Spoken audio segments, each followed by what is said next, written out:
Hello, मैं Ranjit Ranjan the pi classes शाम Korea. आज हम लोग डिस्कस करेंगे NMMS यानी छात्रवृत्ति का जो एग्ज़ाम हुआ है उसके क्वेश्चन पेपर का आज हम लोग डिस्कशन करेंगे। और जो भी छात्र इसका एग्ज़ाम दिए हैं अपना मिलाकर कमेंट बॉक्स में बताइएगा कि आपका कितना सही हो रहा है। सबसे पहले हम लोग भौतिकी के प्रश्न को देखते हैं यानी फिजिक्स को देखते हैं। तो देखिए, फर्स्ट सवाल पूछा है, एक सदिश राशि एक अदिश राशि से कैसे भिन्न हो सकती है। तो आप लोगों को पढ़ाए थे सदिश राशि कैसी राशि होती है, तो ऐसी राशि जिसमें दिशा और परिमाण दोनों है। यानी सदिश में क्या बताए थे, सदिश में इसमें दिशा प्लस क्या होना चाहिए, परिमाण दोनों होना चाहिए। और इसे सदिश योग के त्रिभुज नियम से ज्ञात करते हैं। तो इसका जो ऑप्शन है कि सदिश राशि में परिमाण और दिशा दोनों होते हैं, तो ये सही है, यही आंसर होगा। यहाँ बोला है कि अदिश राशि में परिमाण और दिशा दोनों होता है, तो नहीं, अदिश में नहीं होता है। तो इसका ऑप्शन नंबर 1 सही है, सदिश राशि में परिमाण और दिशा दोनों होते हैं। आइए दूसरे सवाल को देखते हैं। बोला है वह कौन सा बल है जो किसी द्रव में किसी वस्तु के गति का विरोध करता है। तो आपको बताए थे घर्षण बल क्या होता है, जो विरोध करता है, लेकिन जो द्रव में लगने वाला बल होता है वो कर्षण होता है। लेकिन यहाँ ऑप्शन में है घर्षण, गुरुत्व, तनाव, जड़त्व। तो यहाँ पर आंसर क्या जाएगा, घर्षण बल जाएगा। ऐसे कर्षण रहता तो द्रव में लगने वाले विरोधी बल को क्या बोलते हैं, कर्षण बोलते हैं। लेकिन यहाँ पर जो है ऑप्शन नंबर 1 सही जाएगा, घर्षण। क्या जाएगा, घर्षण। चलिए नेक्स्ट सवाल देखते हैं। कह रहा है कि किस स्थिति में स्थितिक घर्षण सबसे बड़ा होता है। तो भाई स्थितिक घर्षण आपको बताए थे, स्थितिक घर्षण कब ज्यादा होगा, तो घर्षण जितना जो सतह होगा वो रुखरी होगी उतना ज्यादा होगा। अगर दाब बढ़ेगा तब वो घर्षण क्या होता है, ज्यादा होता है। तो यहाँ ऑप्शन नंबर 1 है, चिकनी सतह पर रखा एक भारी बक्सा। नहीं, चिकनी पे तो घर्षण कम हो जाएगा। खुरदुरी सतह पर रखा एक हल्का बस्ता, तो यहाँ पर हल्का है। यहाँ पर खुरदुरी सतह पर रखा एक भारी बक्सा, तो ये आंसर सही है। खुरदुरी यानी एक तो रुखरा है, उसके बाद भार ज़्यादा है यानी वस्तु का भार ज़्यादा है, तो वहाँ भी घर्षण बढ़ता है। यानी घर्षण बढ़ाने का क्या नियम है, यदि सतह को रुखरा कर दें या दाब बढ़ा दें। यानी अगर 10 kg है और 20 kg है तो 20 kg वाला ज़्यादा दाब लगाएगा तो उस पर घर्षण क्या होगा, ज़्यादा होगा। तो यहाँ ऑप्शन नंबर 3 सही है इसका। यहाँ पर है खुरदुरी, कंची खुरदुरी सतह पर रखा एक भारी बक्सा, कंची भारी बक्सा। तो ये आपका आंसर जाएगा ऑप्शन नंबर 3। चलिए 4 नंबर सवाल देखते हैं। बोल रहा है कि निम्नलिखित में से कौन सी सतह सबसे अधिक नियमित और प्रतिबिंब उत्पन्न करेगी। हाँ, तो आप लोग को प्रकाश के परावर्तन पढ़ाए थे, आपको बताए थे यदि सतह क्या होगा, अगर प्लेन होगा तो उसका जो समांतर हो जाएगा, जो नियमित परावर्तन होता है। लेकिन अगर रुखरा रहेगा तो कोई किरण ऐसे आ जाएगी, ऐसे चल जाएगी, कोई ऐसे, तो ये अनियमित हो जाएगी। तो यहाँ का जो ऑप्शन नंबर होगा 2, चिकनी और पॉलिश की हुई सतह। तो 4 का ऑप्शन नंबर 2 सही है, चिकनी और पॉलिश की हुई सतह। चलिए नेक्स्ट सवाल देखते हैं। 5 नंबर सवाल है, एक 2 लीटर वर्ग क्षेत्र में 800 न्यूटन की बल लगाई जाती है। 2 लीटर यहाँ पर नहीं होना चाहिए, यहाँ पर आप अंग्रेजी में देखिएगा तो हाँ 2 स्क्वायर मीटर्स लिखा है। हाँ जी, यहाँ पर लीटर के जगह पर क्या होगा, मीटर होगा। ये मिसप्रिंट है क्वेश्चन में, तो यहाँ पर ये 2 वर्ग मीटर होना चाहिए। तो 2 वर्ग मीटर क्षेत्रफल में 800 न्यूटन की बल लगाई जाती है, तो क्षेत्रफल पर दाब क्या होगा। तो आपको दाब बराबर पढ़ाए हैं। दाब क्या होता है, दाब बराबर होता है बल बटा कौन चीज, क्षेत्रफल, आप लोग पढ़े होंगे। तो यहाँ पर बल क्या दे रहा है, यहाँ पर बल जो दे रहा है 800 न्यूटन और क्षेत्रफल कितना है, 2 है, तो कट के कितना आ जाएगा, 4, यानी 4 न्यूटन प्रति वर्ग मीटर। इसका आंसर 1 होगा, 4 न्यूटन प्रति वर्ग मीटर। हाँ, तो 5 का आंसर 1 हो जाएगा, 400 न्यूटन प्रति मीटर वर्ग। चलिए आगे नेक्स्ट सवाल 6 नंबर देखते हैं।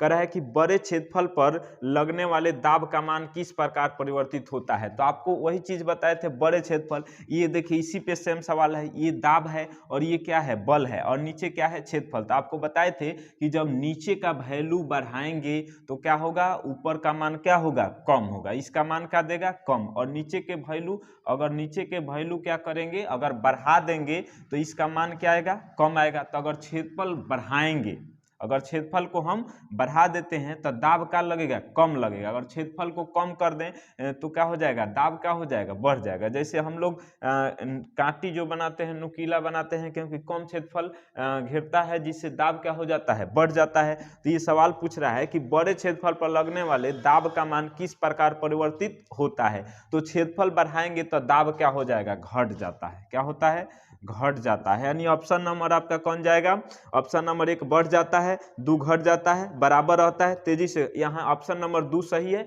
घट जाता है। आइए नेक्स्ट सवाल, अब 6 का जो है दाब क्या हो जाएगा, घट जाएगा, ऑप्शन नंबर 2।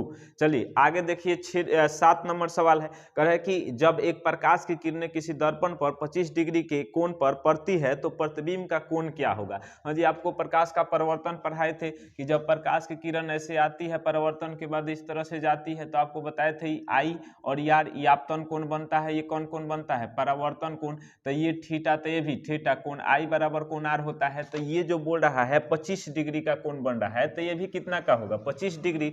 तो ऑप्शन नंबर 25 कहाँ है जी, हाँ 3 नंबर ऑप्शन, यानी इसका 25 डिग्री आंसर सही है। चलिए 8 नंबर सवाल है, उच्च आवृत्ति वाली ध्वनि तरंगों को माना जाता है। उच्च आवृत्ति, हाँ जी आप लोग को ध्वनि चैप्टर में पढ़ाए थे, आवृत्ति पढ़ाए थे, यानी आवृत्ति अगर अधिक होता है यानी उसका तारतम्य क्या होगा, अधिक होगा। आवाज क्या होता है, पतला होता है, तीक्ष्ण होता है, इसको पिच भी बोला जाता है। इसका पिच यानी तारतम्य क्या होता है, अधिक। तो अगर आवृत्ति अधिक है, तारतम्य क्या होगा, अधिक। आवाज क्या होता है, मधुर होता है, पतला होता है। तो ऑप्शन देखते हैं, कह रहे जोर से ध्वनि, लाउड नहीं, धीमे से ध्वनि, सॉफ्ट नहीं, ध्वनि की तीक्ष्णता या पिच का अधिक होना। हाँ, तो पिच का अधिक होना, तारतम्य अधिक होना, ये सही है। ध्वनि तीक्ष्णता और पिच का कम, यहाँ कम बोल दिया तो ये ऑप्शन 4 नहीं होगा। ऑप्शन नंबर कितना जाएगा, 3 जाएगा, क्योंकि अगर जिसकी आवृत्ति बढ़ती है उसका तारतम्य क्या होता है, ऊंच होता है। तारतम्य को वही पिच बोला है, पिच क्या होता है, अधिक होता है। ऑप्शन नंबर 3 सही है। चलिए अगले सवाल की तरफ देखते हैं। क्वेश्चन नंबर 9 का है, कह रहा है कि निम्नलिखित में ध्वनि किस माध्यम में चल नहीं सकती है। तो आपको बताए थे कि ध्वनि किस माध्यम में चलती है। तो ध्वनि को एक जगह से दूसरे जगह जाने के लिए क्या किसकी जरूरत होती है, माध्यम की जरूरत है। अभी हम बोल रहे हैं तो हमारे आवाज आपको सुनाई दे रहा है, क्योंकि यहाँ पर क्या है, ध्वनि है। आपको बताए थे कि हमें ध्वनि नहीं रहेगा तो आवाज सुनाई नहीं देगी। तो ध्वनि को एक जगह से दूसरे जगह जाने के लिए किसकी जरूरत होती है, माध्यम की जरूरत होती है। तो कह रहा है कि ध्वनि नहीं चल सकती हवा में, पानी में, निर्वात में, स्टील में। भाई निर्वात आंसर होगा, क्योंकि निर्वात में ध्वनि नहीं जाता है। प्रकाश निर्वात में सबसे अधिक होता है, लेकिन ध्वनि निर्वात में क्या होती है, नहीं जा सकती है, क्योंकि इसको जाने के लिए क्या चाहिए, माध्यम चाहिए। तो ऑप्शन नंबर 3 जाएगा यहाँ पर, ऑप्शन नंबर 3 निर्वात, वैक्यूम। चलिए नेक्स्ट सवाल देखते हैं 10 नंबर, निम्नलिखित में कौन सा बल असंपर्क बल है। असंपर्क बल, आपको बल पढ़ाए थे तो बल आपको बताए थे, बल के प्रकार में बताए थे। बल में एगो क्या बताए थे आपको, संपर्क, क्या बताए थे, संपर्क। एक क्या बताए थे, असंपर्क। तो आपको बताए थे संपर्क यानी जो छू कर यानी स्पर्श करके लगता है, असंपर्क जो बिना छुए बिना स्पर्श के लगता है उसे क्या कहते हैं, असंपर्क कहते हैं। तो जैसे मान लीजिए हम इस बोर्ड को बल लगा रहे हैं, ढकेल छू के लगा रहे हैं, तो संपर्क बल हुआ है। लेकिन असंपर्क जैसे में आपका बहुत सारा है, जैसे आप ऊपर कोई गेंदा फेंकते हैं, नीचे जाके गिर जाती है, वो बिना छुए लगती है। आप किसी विद्युत चुंबकीय चुंबक को ले जाते हैं, बिना छुए उसको आकर्षित कर लेती है। तो जो बिना छुए लगे, बिना स्पर्श के लगे, उसे क्या कहते हैं, असंपर्क बल। इसमें बहुत सारा उदाहरण है, जैसे विद्युत चुंबकीय बल, गुरुत्व बल। लेकिन ऑप्शन में देखते हैं हमारा क्या है, घर्षण बल। नहीं जी, जब तक सटेगा नहीं घर्षण नहीं होगा, ये नहीं होगा। तनाव, तनाव जो धागे में होता है, खींचने पर होता है तनाव, वो है चुंबकीय बल। चुंबकीय बल सही आंसर जाएगा। चुंबक जो होता है, आप देखते हैं लौह पदार्थ को बिना छुए क्या करता है, आकर्षित कर लेता है। इसलिए इसका आंसर कौन जाएगा, ऑप्शन नंबर 3 जाएगा, चुंबकीय बल। चलिए फिजिक्स का ये लास्ट सवाल है।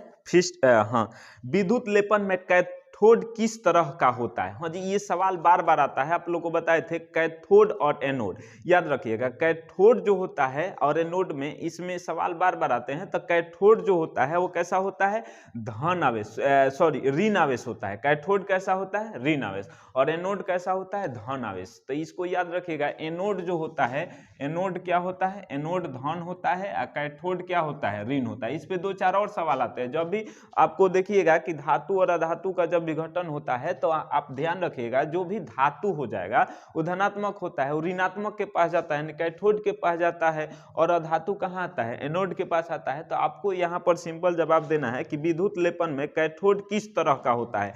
तो कैथोड याद रखिएगा ऋण होता है। कैसा होता है? ऋण टर्मिनल होता है, ऋण आवेशित होता है, इसको याद रखिएगा। तो इसका आंसर जाएगा यहाँ कैथोड किस तरह का होता है, तो ऑप्शन नंबर 2 सही आंसर है, ऋण आवेशित।